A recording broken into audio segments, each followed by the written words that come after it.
Fala galera, tudo bem com vocês? Voltamos aqui para a gente gravar, a gente ter agora e gravar a nossa parte 2 da nossa aula de Síndrome Coronariana Aguda sem supra de segmento ST. A nossa aula 1 já está disponível aqui no YouTube oficial da Universidade Central e a gente falou de toda a introdução, tá? E agora a gente vai tratar o nosso paciente com síndrome coronariana aguda sem supra de segmento ST. Então a gente vai falar do tratamento e depois resolver uns casos clínicos que eu trouxe para vocês bem legais, tá bom? Quando a gente fala de tratamento de um paciente com síndrome coronariana aguda, a gente tem que sempre pensar que é um paciente que merece uma atenção especial, seja ele com uma síndrome coronariana aguda com supra de segmento ST, seja ele com um paciente com síndrome coronariana aguda sem supra de segmento ST, porque esse paciente está fazendo uma possível afetamento isquêmico agudo cardiovascular. Então, esse paciente merece uma atenção, é um paciente de um prognóstico grave, é um paciente de uma possível gravidade, então a gente tem que ficar atento e tratar ele da forma de um paciente grave, tá? Então, todo paciente grave na sala de emergência, quem foi meu aluno de presencial, sabe que eu sempre bati nessa tecla. Todo paciente grave merece o MOV, todo paciente grave merece um móvel. Então, se um paciente com suspeita de síndrome coronariana aguda é um paciente grave, então ele merece ser atendido na sala de emergência ou unidade coronariana e merece ser aplicado um móvel nele, certo? Em alguns locais, a unidade coronariana alguns locais de grande complexidade, hospitais grandes, né, tem uma unidade coronariana, que é uma unidade especializada no atendimento de pacientes com problemas cardiovasculares, tá? Não é a realidade do dia a dia, era para a gente ter isso de forma geral em todo hospital de certa complexidade, mas a gente não tem, né? Então, a gente tem que trabalhar com a nossa realidade, e a nossa realidade é paciente na sala de emergência. Um paciente na sala de emergência, ou paciente na sala vermelha, que vai chegar para o clínico atender. Ou nós que vamos estar recém-formados, nós da clínica médica em si, atender, tá? Então, todo paciente com síndrome coronariana aguda, sem supra de segmento ST, ele tem que ser atendido na sala de emergência, na sala vermelha. E ele deve ser submetido a esse mnemônico conhecido como um móvel. E o que é um móvel? Um móvel é um mnemônico para fazer a gente lembrar dessa associação de atendimento ao paciente grave. E o que é que ele merece? Todo paciente em sala de emergência merece monitorização, merece oximetria de pulso, merece venóclise e merece exames complementares. No nosso caso, nosso paciente com síndrome suspeita de síndrome coronariana aguda, ele merece uma monitorização não invasiva contínua para a gente checar todos os sinais vitais, esse paciente está sendo assistido, está com todos os sinais vitais dele ali no monitor, para a gente estar sempre assistindo esse paciente, que é um paciente com gravidade, ele pode desestabilizar a qualquer momento. Ele merece oximetria de pulso, ele merece oxigênio suplementar se a saturação dele está menor que 90% ou se desconforto respiratório. E a gente vai entender que quando a gente fala desse mnemônico móvel para pacientes graves, a gente fala sempre que é oximetria de pulso, não oxigênio para todo paciente. Por quê? Oxigênio é remédio e hiperóxia mata. Então, a gente tem que ver se o paciente está com a saturação baixa, está dessaturando, para a gente poder aplicar o oxigênio nele, certo? Mas quando a gente está falando de uma suspeita de síndrome coronariana aguda ou síndrome coronariana aguda, a gente tem que saber que isso muda um pouco. Então, é necessário, na maioria dos casos, a gente fazer o oxigênio suplementar já nesse paciente, mesmo que ele não esteja com a saturação tão baixa, tá? Venóclise, a gente fala de acesso venoso periférico, a gente pede para a nossa equipe para garantir 2 acessos venosos periféricos calibrosos no nosso paciente. Por quê? Em um acesso, a gente vai ser para infundir medicação e o outro para coleta de exames. E os exames complementares, nele vai entrar o eletrocardiograma, no nosso paciente com suspeita de síndrome coronariana aguda, que a gente vai fazer um eletrocardiograma de 12 derivações, que deve ser interpretado por um médico em até 10 minutos da admissão desse paciente. Então, isso não pode falhar. O paciente chegou, então ele merece monitorização, oxigênio suplementar, venóculos de 2 acessos calibrosos e eletrocardiograma de 12 derivações. Tem que ser feito e interpretado em até 10 minutos para a gente guiar o tratamento do nosso paciente, que é o paciente grave. A base do tratamento de um paciente com síndrome coronariana aguda, tanto, aí a gente fala novamente, tanto na consulta de ST, tanto com a consulta de ST, se baseia em medicações anti-isquêmicas. O que seriam essas medicações anti-isquêmicas? São medicações que o objetivo dela vai ser reduzir a demanda do consumo de oxigênio. Então, o que ela vai fazer? Se ela reduz a demanda do consumo de oxigênio, ela vai fazer ela vai diminuir a frequência cardíaca, ela vai diminuir a pressão arterial e ela vai diminuir a contratibilidade miocárdica, tá? E com isso também aumentar a oferta de oxigênio para esse paciente. Então, assim vai ser quando a gente fizer a administração de oxigênio suplementar para esse paciente e fazendo também a vasodilatação desse paciente, tá? As medicações, o tratamento anti-isquêmico se baseia no uso de oxigênio, de nitrato, de beta-bloqueadores, de bloqueadores do canal de cálcio e dos IECA-Cipra, que são os medicamentos que inibem o sistema renina, angiotensina, aldosterona, tá bom? Também a gente vai usar na base do tratamento o tratamento antitrombótico. O que seria esse tratamento antitrombótico? A base principal, o principal objetivo do tratamento antitrombótico vai ser a estabilização da placa. Então, a nossa artéria, estabilização do trombo, né, que está na nossa placa. Lembra lá quando a gente estava conversando na primeira aula sobre a fisiopatologia de uma placa estável, uma placa estável, e que quando a gente falava de síndrome coronariana aguda, a gente estava falando de uma placa instável. Então, essa placa instável, ela vai ser acometida por um trombo, vai ter uma agregação plaquetária intensa, que vai formar um trombo, e essa placa desse trombo, ela vai precisar de uma terapia antitrombótica, porque essa placa, ela vai ocluir, ela quanto mais tempo passar, mais agregação plaquetária vai ter, mais ela vai ocluir o vaso, ou ela pode se romper e esses trombos serem transportados para outras regiões que a gente não quer também. Um exemplo específico é um trombo que sai do coração e se transporta para o cérebro. Então, como a gente não quer isso, o tratamento antitrombótico vai fazer exatamente isso. O objetivo dele vai ser fazer a estabilização desse trombo, para que ele não se rompa, para que ele não tenha mais agregação. E a estabilização da placa, que vai funcionar exatamente nessa situação que a gente estava falando, que a estabilização da placa vai ser através das estatinas, que vai estabilizar essa placa, então vai agir junto com os antitrombóticos, que vai evitar que esses trombos, os antitrombóticos, vai evitar que esses trombos, estabilizar esses trombos para que eles não se desprendam, e a estabilização da placa vai fazer com que evite mais acúmulo de células de LDL, que são células de colesterol, células de gordura, de placas de ateroma, e que oclua mais ainda esse nosso vaso. Tá? Os exemplos antitrombóticos, a gente vai falar do AS, que é o ácido acetil salicílico, do inibidor da P2Y12, tá? E anticoagulantes. E da estabilização da placa, a gente fala principalmente das estatinas. Para começar, a gente vai falar um pouco sobre a oxigenoterapia.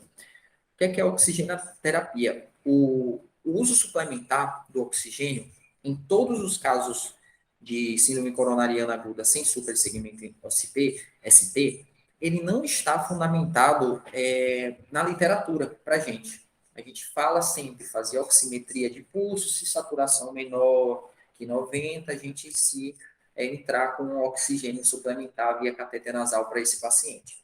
Só que é muito mais razoável e tem um prognóstico muito melhor para nosso paciente se no período inicial de estabilização do nosso paciente, a gente fazer já a oxigenoterapia nesse paciente, mesmo que a saturação dele não esteja menor que 90. Por quê? O que acontece num evento isquêmico agudo? No evento isquêmico agudo vai acontecer uma hipoxemia E isquemia, que essa hipoxemia e isquemia vai agravar e vai aumentar a lesão miocárdica. E a gente não quer isso. Então, a gente, de forma profilática, para evitar, a gente faz oxigenoterapia no paciente, justamente para a gente evitar que se agrave e se aumente a lesão a essa placa. Tá? Essa placa já está lesionada e ela pode lesionar muito mais. Então, a gente, de forma profilática, já age com oxigenoterapia para evitar que ocorra essa lesão e esse aumento da lesão e agravamento dela, né, através da hipoxemia e da isquemia.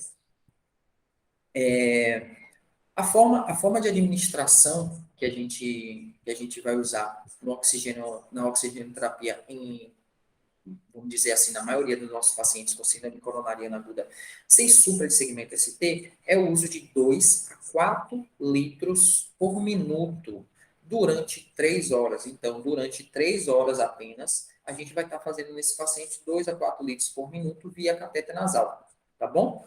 Então, assim, se a gente tem um paciente que está estável, não tem sinal de instabilidade nenhuma, chegou com a dor precordial, sinais característicos de síndrome coronariana aguda, você vai começar a avaliação dele, pedir o eletro, pedir os marcadores de necrose e etc. Você já começa a iniciar o oxigênio em dose baixa, como botar aí, a gente pode iniciar 2 litros por minuto via cateter nasal, durante 3 horas, para a gente agir de forma profilática e evitar que aconteça uma hipoxemia ou uma isquemia e agrave a nossa lesão miocárdica, que é isso que a gente não quer, certo?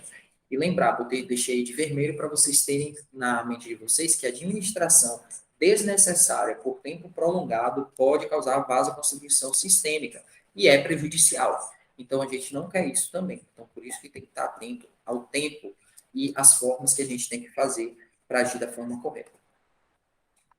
Quando a gente está falando de analgesia e sedação, a gente tem que ter em conta que é mais delicado, porque a gente, na faculdade, a gente aprende que nesse paciente com síndrome coronariana aguda, utilizar,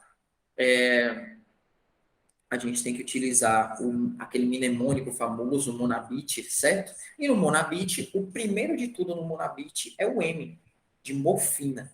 Mas a morfina não pode ser usada dessa forma, gente. Tem que ter atenção. Cada caso é um caso, certo? Por quê? Porque quando a gente estava falando lá no início da terapia anti-isquêmica, a gente viu que tinha nitrato, certo? Para uso no paciente. Todo paciente com síndrome coronariana aguda, a gente usa nitrato.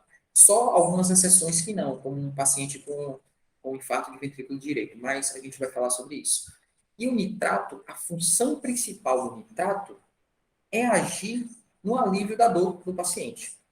Então, a gente não é que a gente vai usar morfina em todo o paciente. A questão é que a gente vai usar morfina se o paciente tiver uma dor recorrente ou sem alívio ao tratamento inicial. Se o paciente fez uso de nitrato e beta-bloqueador, que são medicações que vão agir na dor dele e tem que melhorar a dor dele, e essa dor continua refratária ao uso da medicação, continua ele sentindo essa dor isquêmica, essa dor anginosa, mesmo após o uso do nitrato, do beta-bloqueador, aí sim a gente entra com a morfina. Por quê? A morfina é um opioide muito forte. É uma medicação que induz uma hipersensibilidade muito grande. Então, a gente tem que tomar muito cuidado ao a gente usar essa medicação.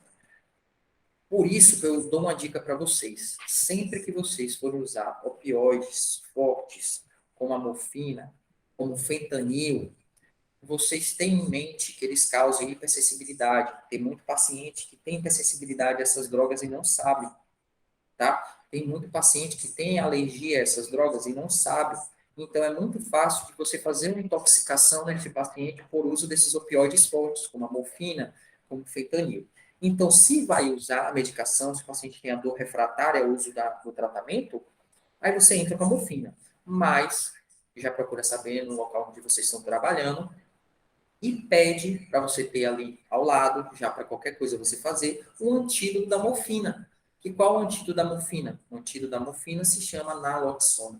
Então, vocês terem em mente que, como é uma droga que causa uma hipersensibilidade muito grande, então vocês terem em mente que pode da hipersensibilidade. O paciente pode se intoxicar pelo uso da droga, da morfina. Então, ter um antídoto dela, que é a naloxona, para usar se tiver qualquer problema, tá? E esse paciente, geralmente, após a administração, ele vai apresentar sinais de hipersensibilidade com depressão do sistema respiratório. Aí você sabe que o paciente está intoxicado pela morfina, então você vai ter que entrar com o antídoto rapidamente para evitar complicações maiores, certo?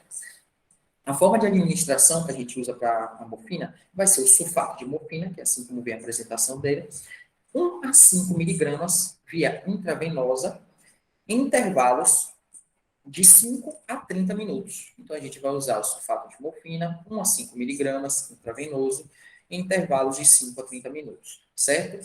Uma alternativa, quando a gente não tem a morfina, é usar o sulfato de miperidina. O sulfato de miperidina a gente pode usar em doses fracionadas de 20 a 50 miligramas por intravenosa também. E agora aqui a gente vai entrar na terapia anti-isquêmica. A terapia anti-isquêmica é uma das terapias-alvo no tratamento de um paciente com síndrome coronariana aguda. A terapia anti-isquêmica, o objetivo dela, como eu já tinha falado para vocês, é reduzir a demanda de oxigênio, tá? Reduzir a demanda de consumo de oxigênio. E reduzindo a demanda do consumo de oxigênio, eu vou reduzir a frequência cardíaca do paciente, eu vou reduzir a pressão arterial do paciente e eu vou reduzir a contratibilidade miocárdica do paciente. E também o objetivo da terapia anti-isquêmica é aumentar a oferta desse paciente. Então, é diminuir a demanda e aumentar a oferta. E aumentando a oferta, vai ser administrando oxigênio suplementar, tá? Vai ser administrando oxigênio suplementar e através da vasodilatação também a gente vai aumentar essa oferta, certo? Os nitratos são medicamentos que o seu principal objetivo, vocês têm que ter em mente isso, o principal objetivo do uso do nitrato é o alívio da dor, certo? O principal objetivo é no alívio da dor, certo? Então, a gente tem que ter em mente que ele vai ser, a indicação dele vai ser para alívio daquela dor anginosa, certo? E para aliviar essa dor de forma geral. Os nitratos, ele tem algumas contraindicações, assim como a morfina. As contraindicações principais do uso do nitrato se baseia no infarto agudo do miocárdio de ventrículo direito, tá? É muito complicado você usar nitrato em um paciente com infarto agudo do miocárdio de ventrículo direito. Por quê? Porque o infarto de ventrículo direito, ele se apresenta dando no paciente hipotensão. Ele se apresenta dando no paciente, abaixando, diminuindo a frequência cardíaca do paciente, o paciente ficando mais bradicárdico. Então, se eu estou usando um medicamento que ele vai agir no alívio da dor, esse medicamento age no alívio da dor, e o mecanismo de ação dele é diminuir a demanda do consumo de oxigênio. E lembra, a diminuição da demanda do consumo de oxigênio faz com que o paciente tenha frequência cardíaca baixa e pressão baixa. Então, se o paciente já está hipotenso, já está bradicárdico, e eu faço uso de nitrato ou de morfina, o que é que vai acontecer? O paciente vai parar, o paciente vai entrar em parada cardiorrespiratória, ele vai morrer. Então, a gente não pode fazer. Outra contraindicação importante é você saber que se o paciente fez uso prévio de sildenafil, citrato de sildenafil, né, conhecido também como Viagra, nas últimas 24 horas, ou tadalafila nas últimas 48 horas, não pode fazer uso de nitrato.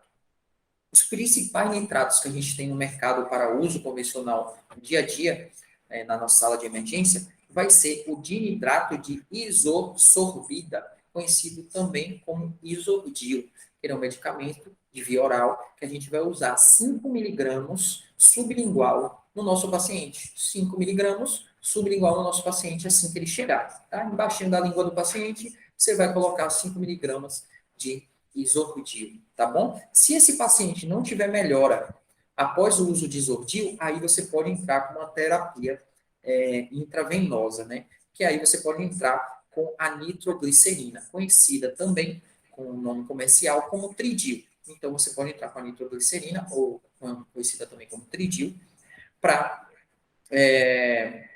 o tratamento desse paciente se ele não tiver melhora com o uso do isosorbida via sublingual. Então, a forma de apresentação dessa droga nitroglicerina é 25 miligramas em 5 ml e você vai fazer no paciente 10 ml mais de 240 ml de soro glicosado. Então, você vai pegar 10 ml de nitroglicerina e completar com 240 ml de solução glicosada e correr em bomba de infusão contínua desse paciente.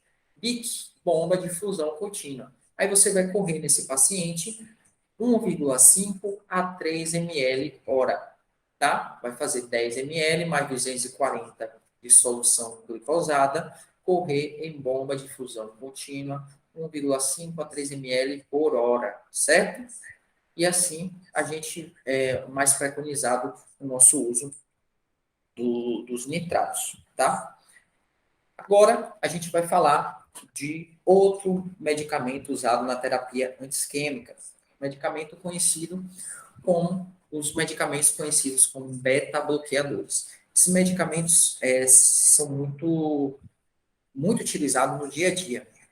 A função, o mecanismo de ação dele é que eles vão agir nos receptores beta-adrenérgicos, diminuindo a frequência cardíaca, a pressão arterial, a contratibilidade miocárdica também, e promovendo a redução do consumo de oxigênio do paciente nas primeiras 24 horas. Então, basicamente, o mecanismo de ação dele vai agir como os nitratos agem também, diminuindo a frequência cardíaca, PA, contratibilidade miocárdica e o consumo de oxigênio, tá?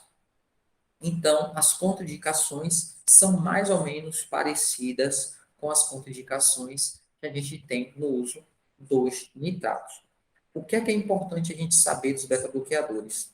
A diminuição da frequência cardíaca que o beta-bloqueador ele faz vai aumentar o tempo de diástole, tá? Tempo de diástole. Lembra? Diástole, relaxamento e sístole, contração. Diástole, relaxou, sístole, contraiu, tá? Então, essa diminuição da frequência cardíaca vai aumentar o tempo de diástole do paciente. E dessa forma, vai melhorar a perfusão das artérias coronárias do paciente. Então, ao mesmo tempo que aumenta o tempo de diástole, dessa forma, vai aumentar a perfusão das artérias coronárias por fazer uma vasodilatação dessas artérias coronárias, certo? As medicações que a gente tem de melhor uso no dia a dia são metoprolol e propanolol. Metoprolol você pode usar 25 a 100 miligramas via oral uma vez ao dia. Ou você pode optar pelo propanolol, 10 a 80 miligramas via oral 2 a 3 vezes ao dia. Então, isso depende do local onde você trabalha e qual o principal, as drogas que o seu hospital, que a farmácia do seu hospital dispõe para você utilizar. Essa é uma medicação que, assim como os nitratos, você tem que utilizar assim que o paciente chega. No mais tardar, nas primeiras 24 horas, tem que ser iniciado no paciente, tá? E na sala de emergência. Na terapia anti-isquêmica, a gente pode falar dos bloqueadores do canal de cálcio também, tá? Os BCC. Só que esses medicamentos a gente não usa em todos os casos. A gente só usa os bloqueadores dos canais de cálcio em casos de pacientes que têm contraindicação a usar beta-bloqueador. Porque o mecanismo de ação desses bloqueadores do canal de cálcio é os mesmos dos beta-bloqueadores, só que os beta-bloqueadores, eles têm, esses receptores beta-adrenérgicos que eles têm uma maior eficácia. Só que se o paciente tem contraindicação, tem alguma hipersensibilidade ao uso de beta-bloqueador, aí você, ao invés de usar beta-bloqueador, você pode usar os bloqueadores do canal de cálcio. Que o mecanismo de ação dele é praticamente o mesmo. Ele vai diminuir a frequência cardíaca, PA, contractibilidade e o consumo de oxigênio. Tá? E as medicações que tem no mercado, que são bloqueadores do canal de cálcio mais utilizados no dia a dia, a gente vai ter o verapamil, que você pode usar 80 a 120 miligramas 3 vezes ao dia no seu paciente, ou o diltiazem, que você pode usar 60 miligramas 3 vezes ao dia no seu paciente. Terapia antitrombótica. Quando a gente fala de terapia antitrombótica, a gente tem que entender que o principal objetivo dessa terapia antitrombótica vai ser a estabilização do trombo tá? Por meio das medicações. Então, o principal objetivo da terapia antitrombótica é estabilização do trombo na nossa placa. Então, lembra que eu falei isso para vocês, esse trombo tem que estar estabilizado para evitar que ele se desprenda e corra na circulação, assim causando uma embolia, causando um tromboembolismo, causando uma oclusão em artérias cerebrais, tá? Então, a gente tem que estabilizar esse trombo nessa placa que a gente tem agregada com muita agregação plaquetária, certo? E, dentre a terapia antitrombótica, a gente vai ter o uso dos antiplaquetários. A gente vai ter o uso dos antiplaquetários e a gente vai ter o uso da anticoagulação. Quando a gente fala de antiplaquetários, vão ser medicamentos como, por exemplo, o AS, vão ser medicamentos como clopidogrel, que eu tenho certeza que todo mundo aqui já ouviu falar. E esses medicamentos, qual o mecanismo de ação dele? Antiplaquetários, daí já vem o nome. O que é que o AS faz? Ele vai reduzir a agregação plaquetária que está acontecendo naquela placa que a gente tem lá. Lembra lá? Placa estável, placa instável. Quando a gente está falando de uma síndrome coronariana aguda, a gente está falando de uma placa instável, uma placa que está tendo muita agregação plaquetária, muito acúmulo de células LDL, células de colesterol, que isso aí é tudo a fisiopatologia, né? Então, a gente precisa dessa terapia antitrombótica para a gente estabilizar tanto esse trombo, para que esse trombo não se desprenda, como a gente diminuir a agregação plaquetária. Então, para diminuir a agregação plaquetária, a gente vai usar medicamentos antiplaquetários, que aí vai entrar o AS, o hidrogel e etc. O AS, que é o ácido acetil salicílico, conhecido como aspirina também, a gente vai utilizar na literatura fala 162 a 300 miligramas via oral agora. Então, assim que o paciente chegou na sala de emergência, a gente vai usar essa dosagem. O que eu digo para vocês de uma forma prática, de dia a dia. Paciente chegou com suspeita de síndrome coronariana aguda, o eletrocardiograma sai de forma rápida. Agora, as enzimas às vezes podem demorar um pouco porque é laboratório. Então, você vai iniciar já seus antiplaquetários, você vai iniciar o AS em uma dosagem de 300 miligramas via oral, tá bom? Então, a gente vai fazer 300 miligramas via oral, botar na boca do paciente para ele mastigar e engolir 300 miligramas na hora, tá bom? E a manutenção do AS vai ser 100 miligramas por dia, certo? A manutenção que esse paciente vai ter que ficar utilizando por um certo tempo depois. E também, dentre os antiagregantes plaquetários, a gente vai ter os antagonistas do receptor P2Y12, que a gente tem três medicamentos disponíveis no mercado que são receptores do P2Y12. A gente vai ter o clopidogrel, a gente vai ter o prasugrel e a gente vai ter o ticagrelor. Começando falando do prasugrel. Prasugrel é uma medicação de muita boa ação. O período de ação dela é muito rápido, ela é muito eficaz. Só que essa droga, ela não pode ser usada em todos os casos, tá? O prasugrel é uma medicação que a gente só vai utilizar no nosso paciente pós o paciente passar por um cateterismo ou intervenção coronária percutânea, uma intervenção invasiva, certo? Então, o prasugrel só pode ser utilizado se for aquele paciente que for para cateterismo ou que for para intervenção coronariana. Então, a intervenção coronariana, após o cateterismo, aí você pode usar o prasugrel. Ele tem muito bom resultado, ele é um medicamento de uma eficácia muito boa e também o mecanismo de ação dele funciona muito mais rápido. Ele é muito rápido em relação ao tempo de efetividade. As doses que você vai usar nele é 60 miligramas via oral no paciente, após o cateterismo ou após a intervenção coronariana, e a manutenção vai ser 10 miligramas por dia. Ticagrelor. Ticagrelor é um medicamento muito bom. Diria para vocês que o ticagrelor, dentre esses três, é o melhor de todos. Só que é caro. É um medicamento que é mais caro, então é mais difícil da gente achar no dia a dia, principalmente a gente conversando aqui, falando de SUS, falando das dos hospitais aqui no Paraguai, é muito mais difícil da gente achar o ticagrelor. Só que é um medicamento muito eficaz, muito bom, o mecanismo de ação dele é muito ágil e ele tem um tempo de eficácia muito rápido também. Se a gente tiver disponível ele, a gente vai usar ele, certo? Se não tiver, aí a gente vai trabalhar com o que a gente tem. Então, o ticagrelor você pode usar 180 miligramas via oral no momento que o paciente chega e tem uma manutenção de 90 miligramas 2 vezes ao dia depois que a gente mandar esse paciente ou ele continuar internado ou que mandar ele para acompanhamento ambulatorial. E por último, e não menos importante, eu vou falar do clopidogrel.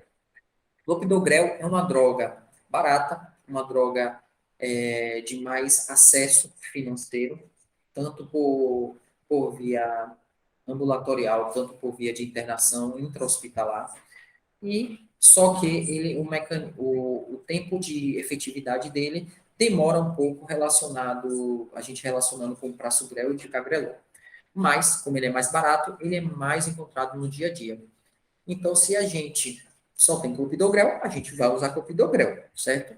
Então, para a gente usar o clopidogrel, a gente vai usar uma dosagem de 300 miligramas no paciente via oral. Agora, se esse paciente é um paciente estável, que não vai para uma intervenção coronariana, não vai para um cateterismo de urgência, aquele cateterismo que eu mostrei lá na primeira aula para vocês, que tem que fazer o paciente estável hemodinamicamente, tem que fazer em menos de 2 horas, não dá para cateterismo, aí a gente vai usar só 300 miligramas via oral. A gente vai fazer o AS 300 miligramas e o clopidogrel 300 miligramas via oral, certo? Agora, se o nosso paciente ele vai para uma intervenção coronariana, ele vai para um cateterismo de urgência, aí a gente vai fazer uma dosagem maior, vai fazer o dobro, vai fazer 600 miligramas via oral nesse paciente. Por quê?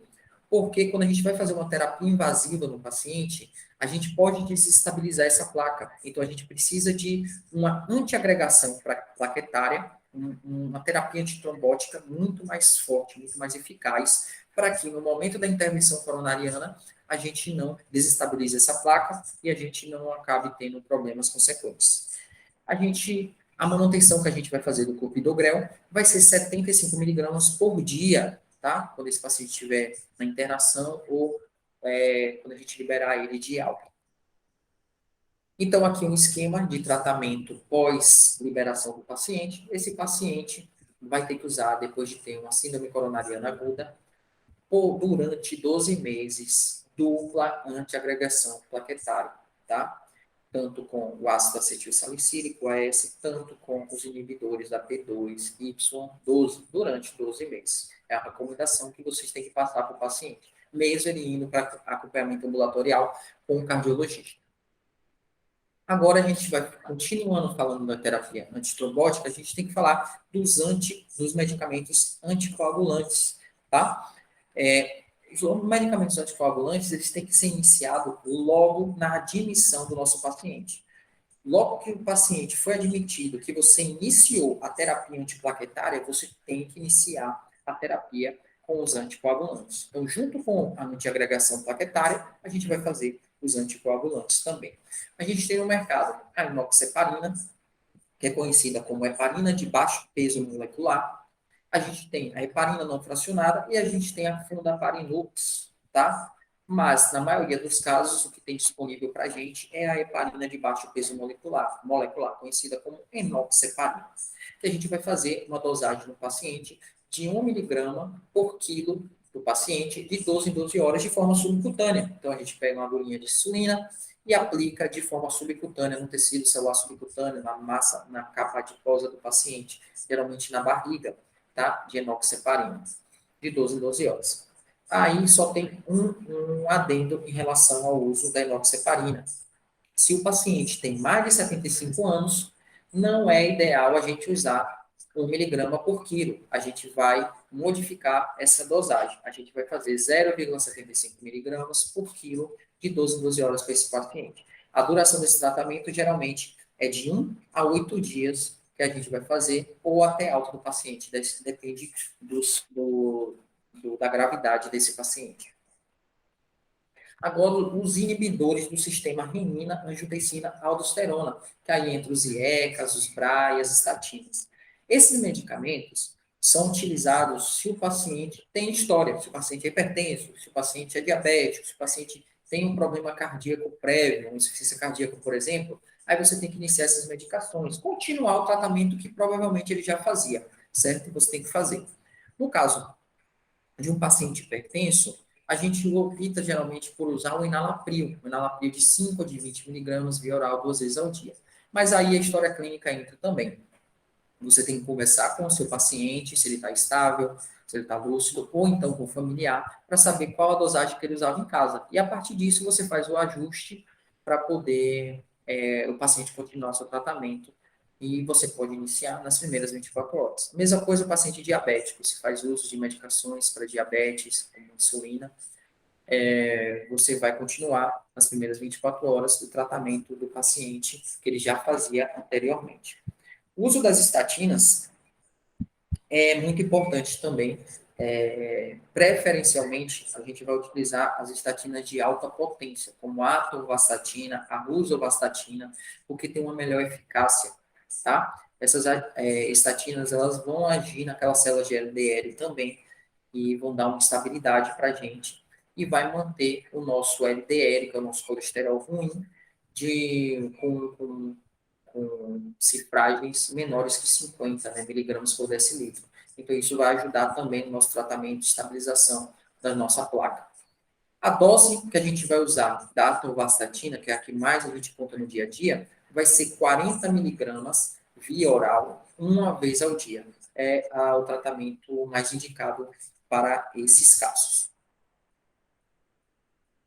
E aqui, um mnemônico que eu trouxe para vocês, que é conhecido por todos, eu tenho certeza, que a gente tem o Monabit. O Monabit é um mnemônico muito bom, que a maioria dos estudantes gostam, para se guiar no tratamento de um paciente com síndrome coronariana aguda. Lembra que eu falei para vocês, o Monabit, morfina lá em cima, mas não é sempre que você vai usar morfina, tá? Morfina tem que ser utilizada da forma correta. Você usa morfina se o paciente tem dor refratária ao tratamento, que o tratamento para a dor do paciente é através do nitrato e do beta-bloqueador. Isso que tem que ser primeira eleição para o tratamento da dor do paciente. Se o paciente continua com dor refratária, aí você entra com morfina. E está atento com a morfina causar muita hipersensibilidade. Então, tem que ter um antídoto da morfina para se o paciente se intoxicar com o uso da morfina, você usar a naloxona, que é o antídoto, tá? E o Monabit é basicamente a morfina, o oxigênio, nitrato, aspirina, que é o AS, beta-bloqueador, IECA, clopidogrel, heparina e as estatinas. E aqui do lado direito eu trouxe para vocês um outro mnemônico que é utilizado também, é menos frequente, não sei se todo mundo já se ambientou com ele, mas ele está sendo muito utilizado nas novas atualizações, principalmente relacionadas ao Revalida, né? Que a gente vai ter principalmente falando desses mnemônicos A, B, C, D, E e I, que é o A, a gente vai falar da aspirina, o ácido acetil salicílico, o D, os beta-bloqueadores, o C, o uso do clopidogrel, né, o nosso inibidor da PYY12, e o D, o dinitrato de isosorbida, o nosso conhecido como isordil, tá bom? E o E, a gente vai usar para as estatinas, que principalmente a gente falou lá, a atorvastatina, o mais utilizado, 40 miligramas, e o IECA, se o paciente tem a comorbidade, né? Que geralmente o paciente com síndrome coronariana aguda, ele tem um passado, ele tem comorbidades relacionadas. Então, você vai utilizar os IECAs, que pode ser os IECA junto com essas estatinas para estabilização desse paciente, tanto se ele tem hipertensão arterial ou se esse paciente tem diabetes também, você fazer o tratamento adequado. Para o paciente com hipertensão, você usar os IECAs, principalmente as medicações indicadas para o problema da pressão arterial desse paciente, conversando, colhendo uma boa história clínica do paciente, saber como que ele já usava anteriormente, para poder fazer o tratamento adequado. E na diabetes, você saber também se o paciente já fazia uso de alguma medicação, se já fazia uso de a insulina e qual a dosagem, para você continuar nas primeiras 24 horas inserir tanto esse tratamento com medicamentos hipertensivos como para a diabetes do paciente. E também em outras comorbidades, né? Se o paciente tem outras comorbidades, a gente continuar o tratamento dele de outras comorbidades. E aqui a gente tem o nosso primeiro caso clínico para a gente discutir, tá? Caso clínico bastante interessante. Fique bem atento que no caso, na nossa história do caso, né, nossa anamnese do paciente, a gente já fala muita coisa que pode dar suspeita a uma síndrome coronariana aguda. Vamos lá. Paciente de 60 anos, hipertenso, tabagista, dislipidêmico, sem tratamento adequado. Tem início de dor precordial tipo opressiva, com irradiação para membro superior esquerdo, face lateral do pescoço e mandíbula, tá? Então, olha, o paciente tem muitos fatores de risco. O paciente é idoso, 60 anos, o paciente tem muitos fatores de risco. Ele tem hipertensão, ele é tabagista, é dislipidêmico, sem tratamento adequado. Então, já é um paciente que tem um risco cardiovascular grande. Tem início com dor precordial tipo opressiva. Então, provavelmente esse paciente tinha aquele sinal de Levine, aquele sinal que ele leva a mão fechada para o peito, certo? Então, já é uma outra característica que a gente pode ter de uma síndrome coronariana aguda. Esse paciente estava em repouso quando se iniciou a dor. Chegou na emergência com 30 minutos após o início da dor. Essa parte aí é muito importante, porque com essa parte que fala que o paciente chegou à emergência com 30 minutos após o início da dor, a gente já consegue ter uma noção para começar a pensar e diferenciar se esse paciente não tiver um eletro sugestivo com supradesnivelamento de segmento ST, esse paciente, de acordo com o tempo de início da dor dele, ele pode estar com uma angina ou pode estar com um infarto agudo do miocárdio sem supra de ST, de acordo com esse tempo. Lembra lá na primeira aula que eu mostrei para vocês essa diferenciação? Um era menos de 20 minutos de dor progressiva, o outro era mais de 20, 30 minutos, tá? Então, já vai se ambientando com isso. No exame físico, paciente lúcido, orientado, com face de dor, sudorese profusa, afebril, acianótico, APA, pressão arterial do paciente, 170 por 110 milímetros de mercúrio, está hipertenso, está com pressão alta, né? Está em urgência hipertensiva, não chegou ainda a ser uma emergência hipertensiva. Frequência cardíaca, 96 batimentos por minuto, saturação de oxigênio, 94%. No aparato respiratório do paciente, tem murmúrios vesiculares conservados de ápice à base, sem presença sem crepitações, né? Que está normal.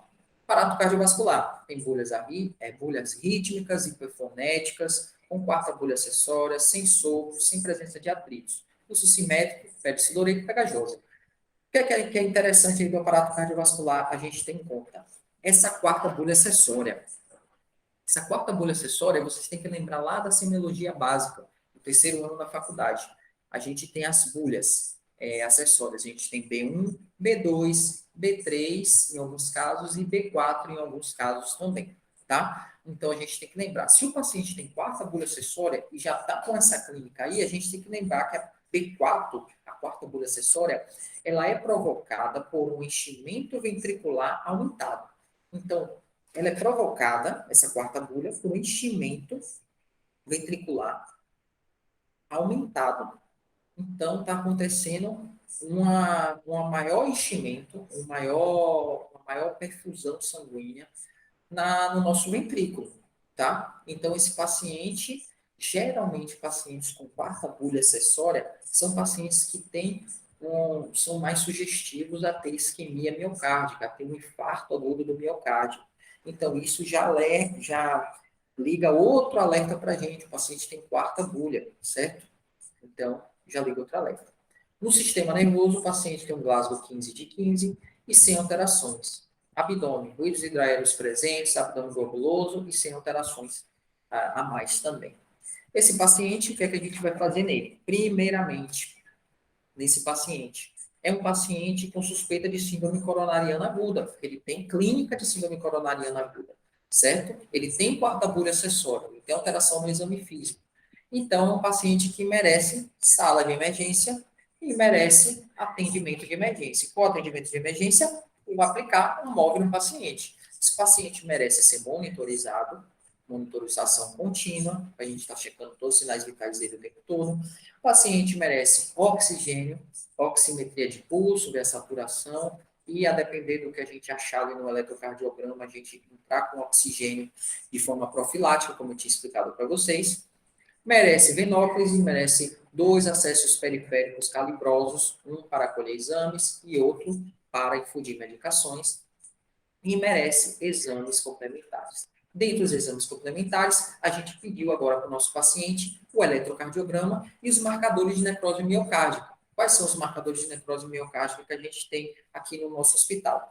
A gente tem aqui CKMB e a gente tem troponina I, que é o que a gente vai ter que trabalhar. Mioglobina, se tivesse, a gente não ia nem pedir, né? Lembra? Mioglobina, nova atualização, fala que está contraindicada para diagnóstico de infarto agudo do miocárdio. Ela pode se elevar com outras situações. Até por esforço físico, ela pode se elevar. O paciente que foi para academia, por exemplo, pegou muito peso, a mioglobina pode se elevar. Então, não está indicada mais nova atualização, inclusive de revalida, mioglobina contraindicada para a detecção de infarto agudo do miocárdio. Então, a gente vai pedir o eletrocardiograma, que tem que ser feito e avaliado por um médico em 10 minutos, em menos de 10 minutos, tá? E a gente pediu o nosso laboratório, que é os nossos marcadores de necrose miocárdica, tanto troponina I como CKMB.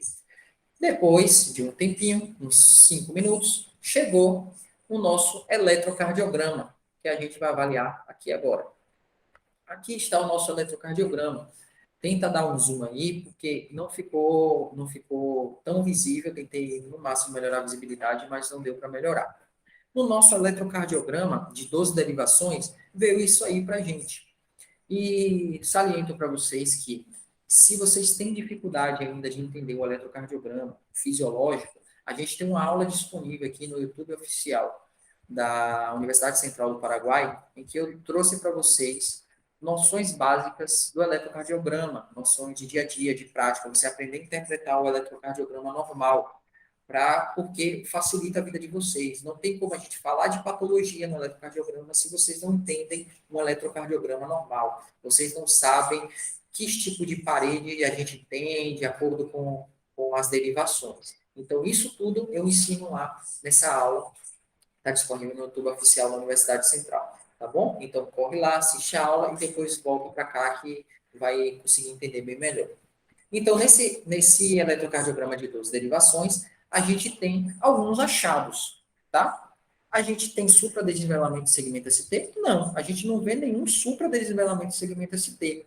Lembra lá naquele slide da primeira, da parte 1 dessa aula de síndrome coronariana aguda, que eu trouxe para vocês o que era um eletrocardiograma normal e um com supra. Então, o supra de segmento ST, a gente não vê ali. Só que a gente vê uma alteração, que a gente ainda não sabe exatamente o que é, mas a gente vê. A gente vê que o ritmo está sinusal, a gente não está fazendo nem taquicardia, nem bradicardia, só que a gente vê uma inversão difusa de onda T.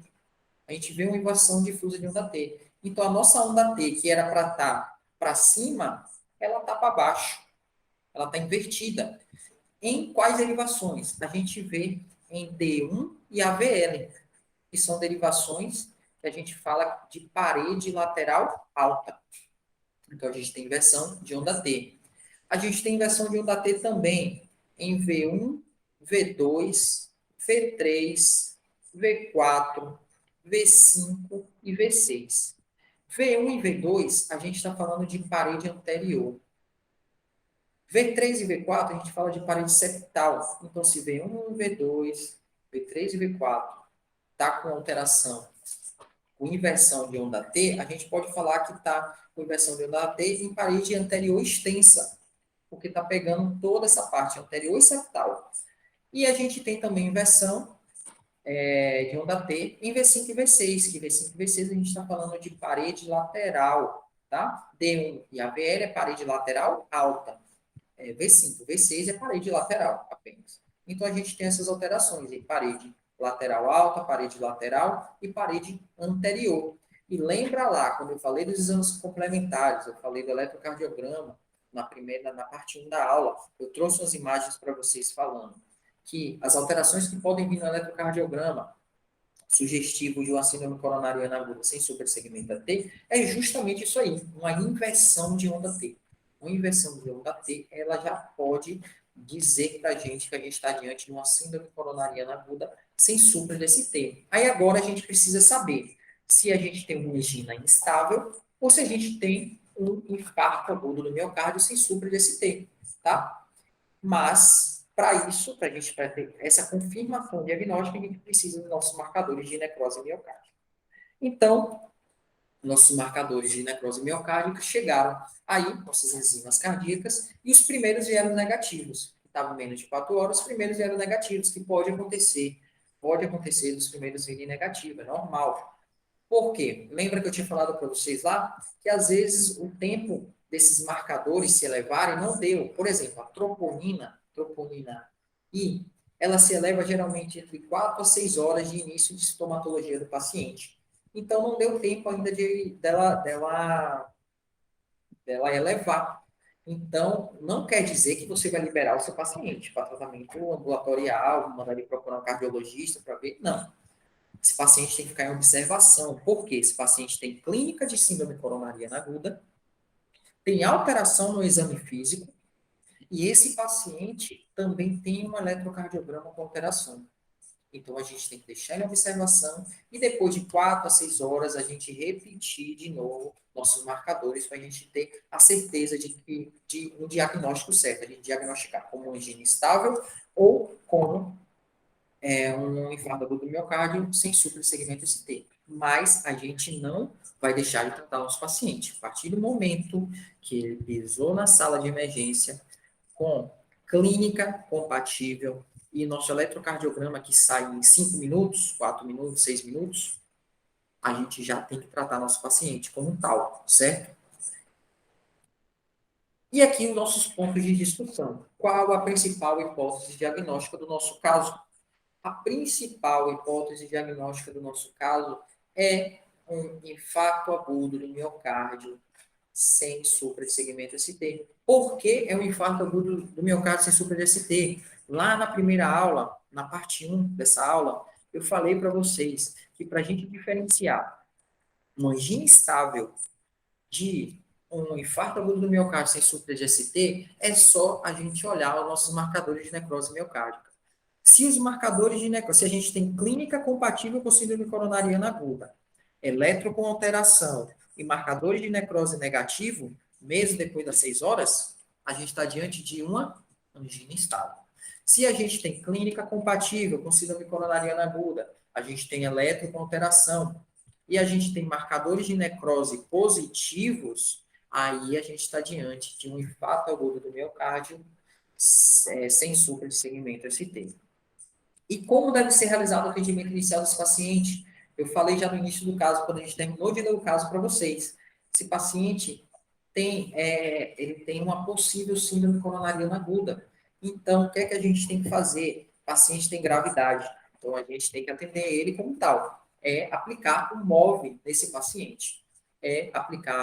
Monitorizar o paciente, oxigênio suplementar nesse paciente, venóclise, e exames complementares, que aí foi no caso o eletrocardiograma e os marcadores de necrose miocárdica. Qual o principal exame a ser solicitado nesse caso? O principal exame a ser solicitado nesse caso vai ser o eletrocardiograma, que é o nosso primeiro divisor de águas, lembra lá do fluxograma? E depois os marcadores de necrose miocárdica, que é o nosso segundo divisor de águas, certo? E ainda eu vou mais além para vocês para completar mais essa resposta.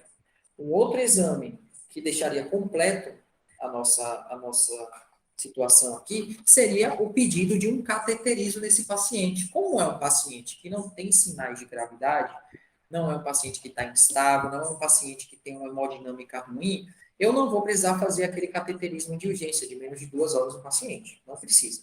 Eu vou pedir um cateterismo no paciente, esse paciente vai estar internado, eu vou solicitar o cateterismo para o paciente e esse cateterismo no paciente pode ser feito em 24 ou 48 horas, sem problema, certo? Algum tratamento específico deve ser realizado nesse caso? Claro que sim.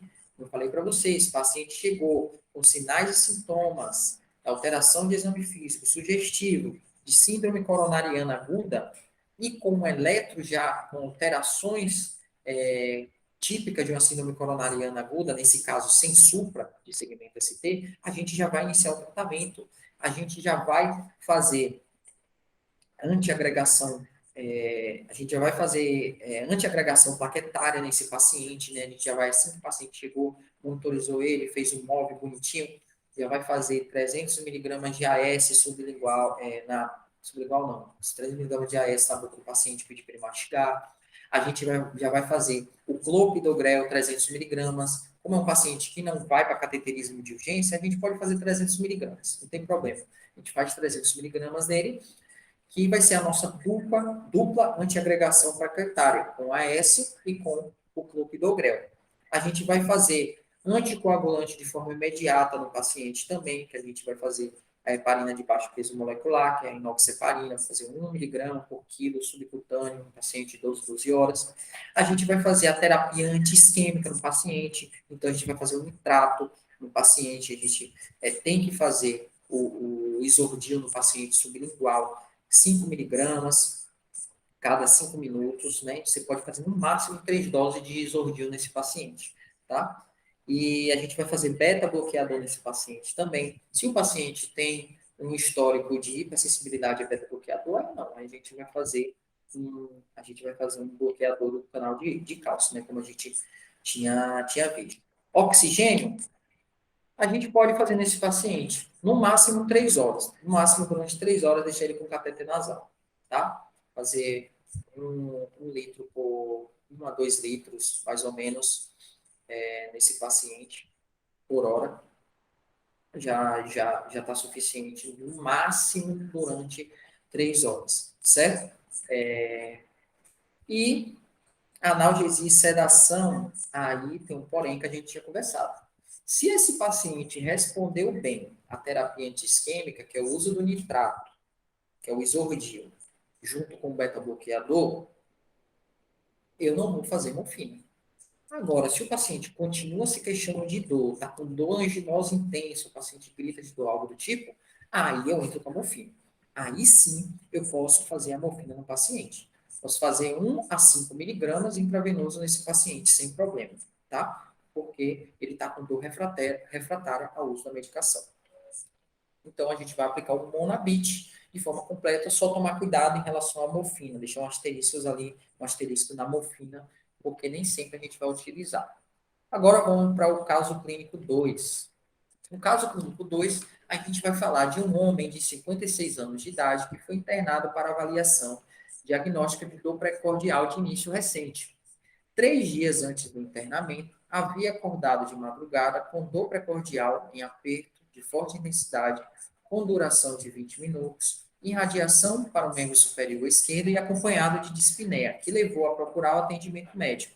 Os marcadores de lesão miocárdica não se elevaram e o ECG foi considerado não sugestivo de isquemia miocárdica. Após receber prescrição de atenolol, que é um beta-bloqueador, e o ácido acetil salicílico, que é o AS, o paciente foi orientado a procurar o serviço de cardiologia para atendimento ambulatorial. Nos dias seguintes ao quadro inicial, apresentou 2 novos episódios de menor intensidade e procurou atendimento neste hospital. Então, o paciente foi liberado um dia antes, porque não tinha nada sugestivo de isquemia miocárdica de início e os marcadores de lesão miocárdica não se elevaram. Duração dessa dor estava de 20 minutos, lembra? Duração de 20 minutos para menos, de forma progressiva assim, a gente tem que acender um alerta para uma angina estável, tá?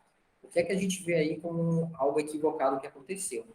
Fez os marcadores de lesão miocárdica nos pacientes, esse paciente não ficou em observação, como deu o primeiro resultado dos marcadores de lesão negativo, ele foi liberado para procurar atendimento ambulatorial. Um equívoco, não pode fazer isso, tem que deixar a observação, porque esses marcadores podem demorar a elevar. A gente tem que iniciar tratamento do paciente, porque ele está com a possível síndrome coronariana aguda, tá com um evento isquêmico acontecendo. No higiene instável também é um evento isquêmico, certo?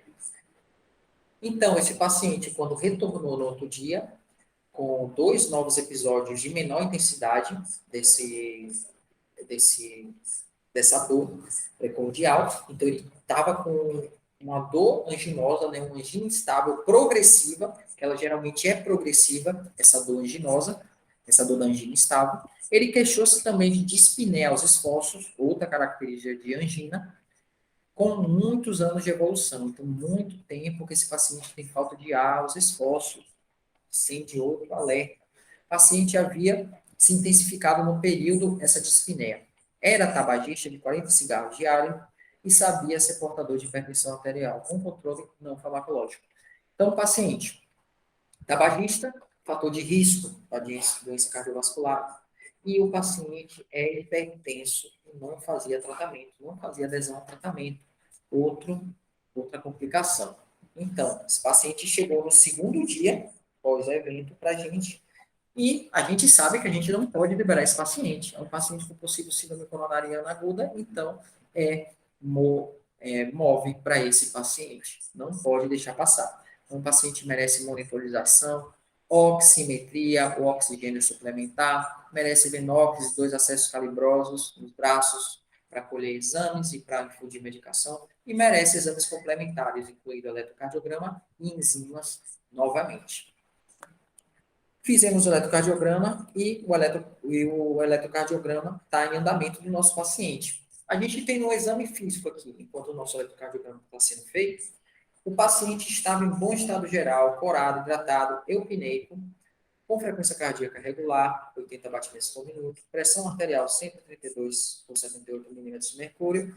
No aparato cardiovascular, os núcleos vesiculares estavam conservados, de ápice à base, sem palpitações. Aparato cardiovascular, ruídos cardíacos regulares, RCR, ruídos cardíacos regulares em 2 tempos, sem presença de sopros e ruídos adjacentes. No sistema nervoso, o paciente estava em vaso 15 de 15, o paciente estava lúcido, orientado em tempo e espaço, tranquilo. Abdômen, ruídos hidroaéreos presentes, abdômen plano e simétrico. Os pulsos periféricos estavam normais e não havia edema nem sinais de trombose venosa profunda. Nosso eletrocardiograma chegou e a gente está diante disso aqui. E aí? O que é que vocês acham que está acontecendo? Tem algum evento acontecendo nesse paciente? Eu já consegui ver aqui os eventos que estão acontecendo de alteração desse paciente. Por quê?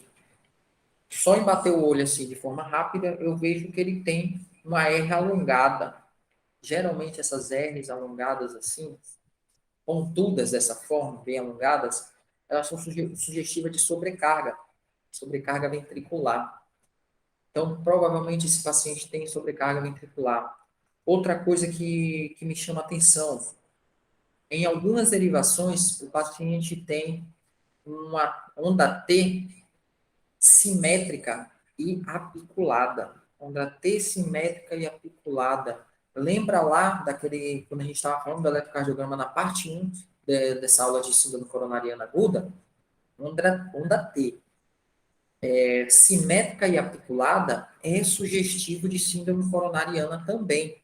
Síndrome coronariana aguda sem supra de ST pode se apresentar com a T assim. Então, ó, já acendi o meu alerta de novo e eu já posso entrar com tratamento no meu paciente, porque os marcadores de necrose miocárdica demoram às vezes para chegar, tá? Então, o que é que a gente vê aqui? A gente vê principalmente V4, V5, V6, a gente vê onda T apiculada e simétrica. É bem sugestivo de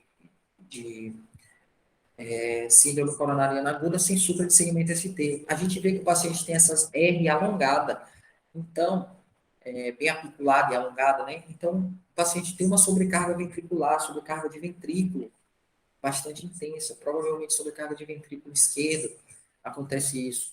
O paciente tem umas alterações nos átrios também, que a gente vê a P dele um pouco irregular, pode ser uma sobrecarga de atrial também, tá? Então, o paciente tem alterações significativas que podem ser um evento isquêmico, e o paciente tem clínica de síndrome coronariana aguda, tem eletrocardiograma alterado, a gente já tem que começar nosso tratamento. Porque, às vezes, os marcadores de necrose demoram a chegar, porque é exame laboratorial. que a gente tem um resumo do laudo, né? Ver o laudado do nosso eletrocardiograma. Então, a gente tem um ritmo sinusal. Olha aí, a gente tem sobrecarga atrial esquerda. A gente tem um distúrbio de condução interventricular do estímulo desse paciente, uma QRS igual a 110 metros por segundo. Então, tem uma alteração interventricular septal. Tem uma sobrecarga ventricular esquerda, como a gente tinha visto lá também, e alterações de repolarização ventricular. O que é a repolarização ventricular? A repolarização ventricular é a onda T. A onda T é a repolarização do nosso ventrículo. Então, tem alteração aí. E ondas T simétricas em V5 e V6, como a gente tinha visto aqui. Onda T simétrica, tá? Onda T alongada e simétrica, articulada em V5 e V6. Sugestivo de síndrome coronariana aguda sem supra de segmento ST. Nossos marcadores de necrose miocárdica chegaram. E aqui temos marcadores de necrose negativos. CKMB negativo, troponina I também negativo. E agora vamos para as perguntas. Pontos da discussão. Qual a principal hipótese diagnóstica desse caso? Então, desde a primeira entrada do paciente na unidade hospitalar, o paciente refere uma dor anginosa de caráter menor que 20 minutos. E essa dor se tornou progressiva, ele não foi acompanhado, não foi observado, foi liberado de alta, e essa dor se tornou progressiva. Quando a gente tem uma dor menor que 20 minutos, de caráter progressivo, lembra? A gente tem que ter noção que a gente está falando de uma angina instável. Veio o nosso eletrocardiograma com alteração, síndrome coronariana aguda, sem supra de segmento ST. E quando chegou os nossos marcadores de necrose miocárdica, a gente tinha alteração, não tinha alteração no nosso marcador de necrose miocárdica. Então, lembra? Sinais e sintomas de síndrome coronariana aguda, eletrocardiograma com alteração e marcadores de necrose miocárdica negativos, a gente está diante de angina instável, tá? Então, nosso diagnóstico, nossa hipótese diagnóstica é angina instável. Porque se os marcadores de necrose estivessem positivos, quer dizer que a gente está tendo uma lesão isquêmica uma oclusão, né, uma suboclusão isquêmica naquele momento, naquele vaso. Então, por isso, estava tendo morte miocárdica, morte dos cardiomiocitos instantâneas. Então, a gente estaria falando de um infarto agudo do miocárdio sem supra de segmento ST. Já que os nossos marcadores não se elevaram, não está acontecendo essa necrose, essa morte dos cardiomiocitos, então a gente está falando de uma angina instável, que uma angina instável, tem que ter atenção nisso, sem um tratamento devido, ela pode virar um infarto agudo do miocárdio. Pode virar um infarto agudo do miocárdio, tanto com supra de segmento ST, que é um evento muito mais perigoso e mais isquêmico, como o infarto agudo do miocárdio sem supra de segmento ST, tá? Como deve ser realizado o atendimento inicial do nosso paciente? Da mesma forma que todo paciente grave. A gente tem que aplicar o BOV, monitorizar, oxigênio suplementar, já tem que fazer esse paciente, o paciente já apresenta sinais de dispneia. Então, esse paciente pode sim estar acontecendo já uma isquemia, né?